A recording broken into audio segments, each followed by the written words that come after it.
A big night ahead that includes the Philly debut of James Harden in Minnesota. All right. So, DraftKings contributors Garion, Thorne, and Matt Meiselman are here to help us with this 9-game slate.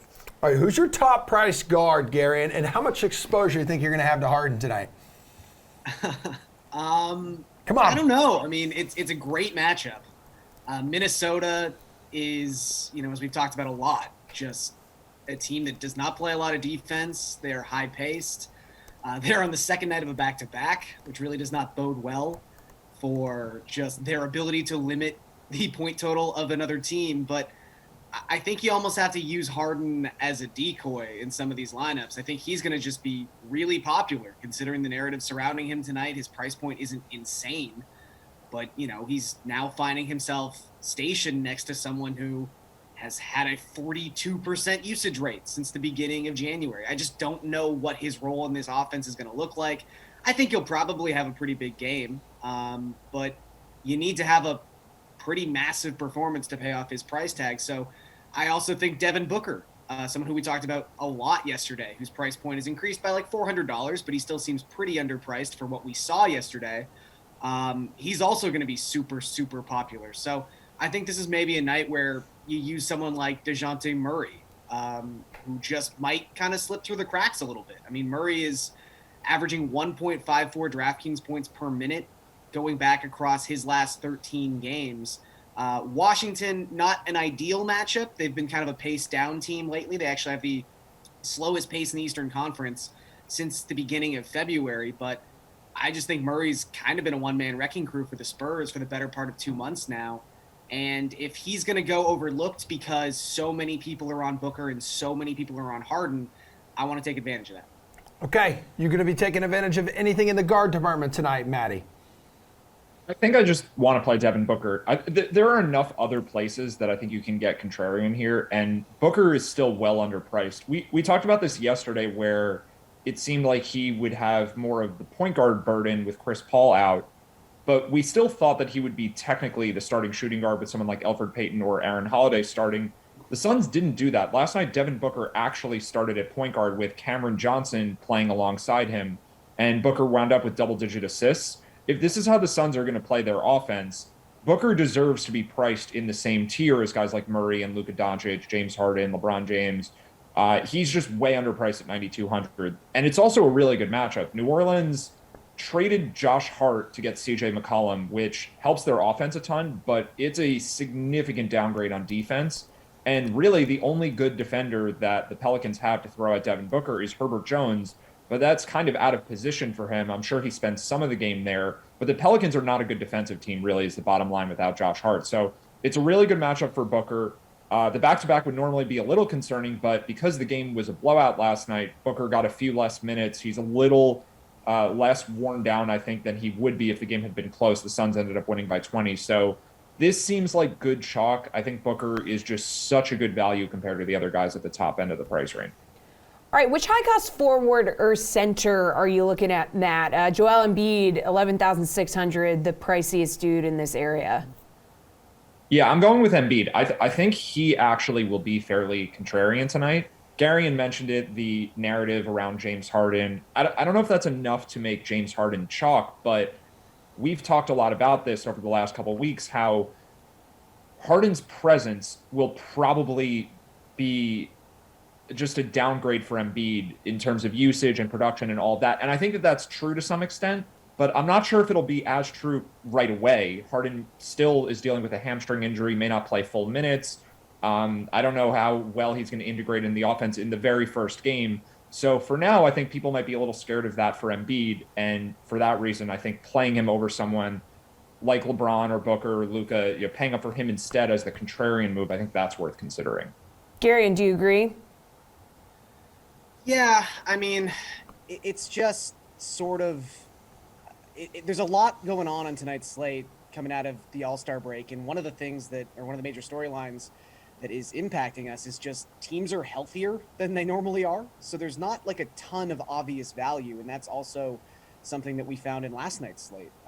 Some developed towards the end, and it'll probably happen tonight too, but teams are just healthier than they've been in a long time. So I think it's harder to find the guys in like the 3K, 4K range tonight that you can really trust, which makes it harder to really spend up on like two massive tentpole players. So you kind of have to do one or the other, either at the guard position or at the forward center.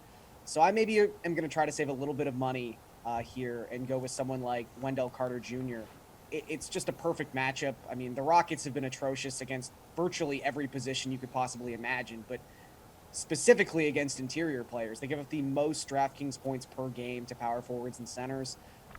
Carter is arguably in the best stretch of his career right now.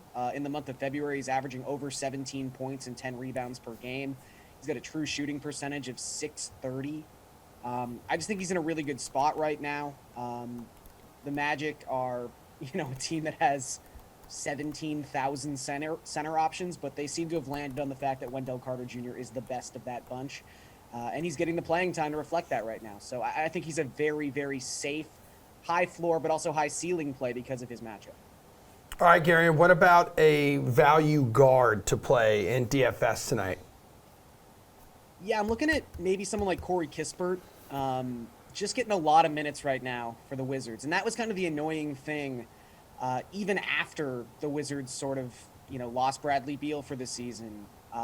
Somewhat, really, it seemed like Spencer Dinwiddie was kind of the final domino to fall for them to finally just start streamlining some of their younger players into the lineups because, they're not like a great team in terms of depth, but they do just have a lot of guys, and they tended to want to play a lot of these players. So we were seeing a lot of nights where like Advia was playing 24 minutes, Kissbert was playing 23 minutes, Hachimura was playing like 22 minutes, Neto would get in there for 18. Like it was just really annoying to try to find like a value option for this team. But over his last 5 games, Kissbert is averaging over 30 minutes a night. He's played more than 30 minutes in every single one of those games. He doesn't contribute a lot in the secondary categories. Like you need him to score a lot of points, but there's not a lot of guys on the Wizards who do score a lot of points right now. So he's being relied upon for that. I think at 4,500, he's someone you can kind of pencil in at 5 or 6x value. All right, cool. Maddie, where are you going here for a value in the guard department? I'm looking to the New York Knicks backcourt where Derrick Rose doesn't appear to be ready to play yet. Kemba Walker is now just going to be held out for the rest of the season. The Knicks clearly are not trying to get into the playoffs at this point. At least that's how it seems to me, where they don't want to play their veterans. And RJ Barrett has been dealing with an injury for the last couple of weeks. It sounds like he could play tonight, but given the way the Knicks are handling the rest of their players, it just doesn't make a lot of sense that they would force Barrett back into the lineup. So we have Alec Burks at 4,900, who I think will be popular, but then Quentin Grimes, 4,100, Emmanuel Quickley, 4,300. Those are the two guys I'm looking at, where if Burks becomes the mega chalk, which he might anyway, even if Barrett's playing, you take Barrett out, I think everyone is going to look to Alec Burks. But the Knicks' minutes can kind of go anywhere, and Burks is a veteran too. I think it's more than reasonable that they would just say Grimes and Quickley are younger players. We're going to just give them more minutes, and they could be the lower-owned plays compared to Burks. So I'm looking at those two, I think, especially if Barrett doesn't play tonight. All right, Matt, how about your best value forward or center on this slate? Yeah, I'm just double-checking that this guy – okay, hold on. I'm going to have to pick a different player because he's a guard. I'll go with Ivica Zubac, who's a center. Yeah, that was a major fail. Trey Mann is a guard. I could have picked him for the guard segment. But Zubac at center against the Lakers. We saw this situation with the Clippers last game before the break, where Zubac was very popular, but the game ended up being a blowout against the Houston Rockets, and he didn't play much in the fourth quarter because they just didn't need him. But with this game against the Lakers, I think the matchup is just really good for him. 5K, I mean, I think that's generally just a little bit of a low price, but the Lakers don't have Anthony Davis. So one concern I might have is that the game just goes small and neither team plays a center. But while Zubac is out there, unless the Lakers start Dwight Howard, I mean, he's going to have a massive size advantage on whoever's guarding him. And then if Howard is playing, then it's just more reason for Zubac to be on the court to have the bigger body going against Dwight. So either way that this breaks, just the fact that Anthony Davis is injured, it sets up really well for Clippers bigs to do well against the Lakers. All right, Garion, how do you feel? Best value forward or center? Yeah, I mean, I think that we talked a little bit about the Suns already and sort of the interesting lineup quirk they had last night where, we expected Devin Booker to take on more of a facilitating role without Chris Paul, but the fact that he actually started at point guard was a little surprising. But, DraftKings is quick. The algorithm is quick to pick up on this kind of stuff. And we've seen a lot of the tertiary players on this Suns team already have massive price increases from last night. In particular, Aaron Holiday up $900 already. He's in that 5K range, which I figured he'd get to eventually, but not this quickly. The one guy who I don't think the price point adjusted enough, though, is Cam Johnson, who was inserted into that starting lineup. He's still $4,800. And with Booker, he's still going to take his shots, don't get me wrong. But with Booker being more of a facilitator and having to take on more of that responsibility, it seems like Johnson could be one of the major beneficiaries of just more shots. He last night played 30.5 minutes, had 37 DraftKings points. He's someone who is at least an average contributor in rebounds and steals. So he's not like a one category guy, which is nice when you get down to this, level of player. I just think Johnson's in a pretty nice spot, and the Pelicans aren't exactly a great defensive team. And Johnson has a long track record of being successful when he's in the starting lineup. He's averaging over 30 DraftKings points per start this season. So I think he's a pretty safe bet to bring back value tonight. All right, dude, your favorite team to cover or your favorite money line bet tonight is what, Garion? I think I'm just going to go with the Raptors. Right now they're -2.5 against Charlotte in Charlotte. The Hornets have not been great recently. They are 1-9-1 ATS their past 11 home games. They've just been among the worst teams in the Eastern Conference the past 6-7 weeks. I just don't really know why this number is as close as it is. I guess there is some concern about Fred VanVleet not playing in this game. Nick Nurse was pretty optimistic. I know he's listed as questionable, but he seemed to think he was going to play yesterday. So I think there's good reason to believe that he will eventually end up in this starting lineup. The Raptors, meanwhile, have covered 75% of their last 32 games. They just are a really good ATS team. So I'll take them to cover again tonight. Maddie, who's going to cover tonight?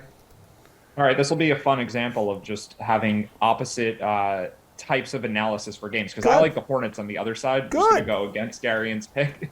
Fight. Fight. I think. Fight. Well, only one of us can win, so I guess it's kind of like a fight. I think really what helps the Hornets a lot is that Montrezl Harrell's on the team. And yes, they have been really bad for a while now. Has that helped the last 5 games? It hasn't, but I think it will start to help. It's really like the ATS numbers I just don't view as especially predictive, and I think it explains why the Raptors are viewed as a lot better than the Hornets, and their record is a lot better.